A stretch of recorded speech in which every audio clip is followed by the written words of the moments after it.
Have you ever worked in corporate America? Have you ever worked in a high-paced job? And did you have management above you and who was above them?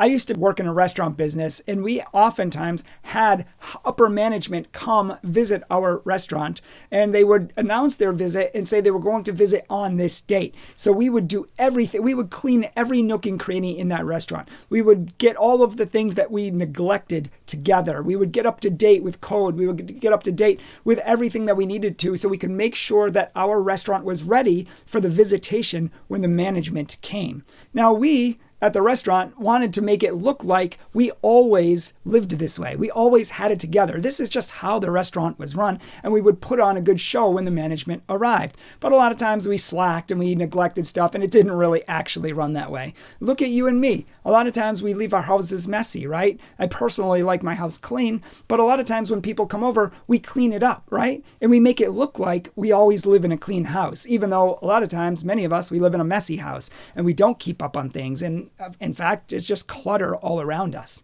Now, think about this in terms of your own life. We're in Advent right now.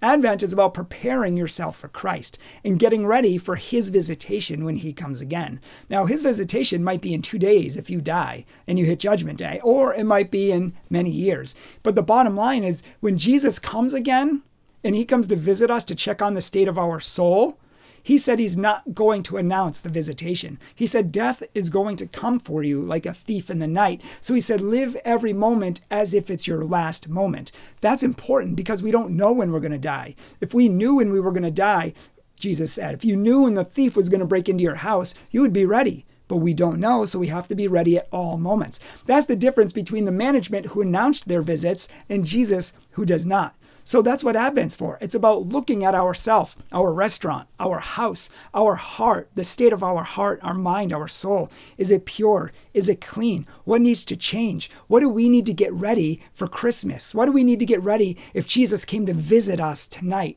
or in a year? Or if we had 2 years, what would we want to work on to make ourselves more ready for Christ? That's my message for you today. And I can't answer that question for you, but I want you to take a look over the next 2 weeks of Advent, and I want you to look at this question. What do you need to change? If Christ was going to come back and visit, what would you not want him to see? Maybe we need to pray more every day. Maybe we hang out a lot on social media. Maybe we evangelize, and maybe we do a lot for Jesus, but we don't even have a deep prayer life. A deep prayer life is everything. It's infinitely more important than anything else we could do. Maybe we could go to church more than once a week. Maybe we haven't been to confession in a while. Maybe we need to work on our temper, our lying, our gossip, our lust. There's a lot of things we could start working on to start preparing our hearts for Christ. What's in your heart?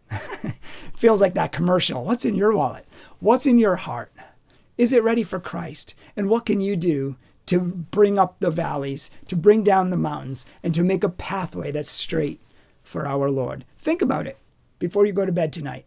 Think about it. Take a prayer time to think about your relationship with Christ and how it can get better. And make a couple, 1 or 2, actual solutions, goals, till the end of Advent, and maybe even beyond. To Advent and beyond.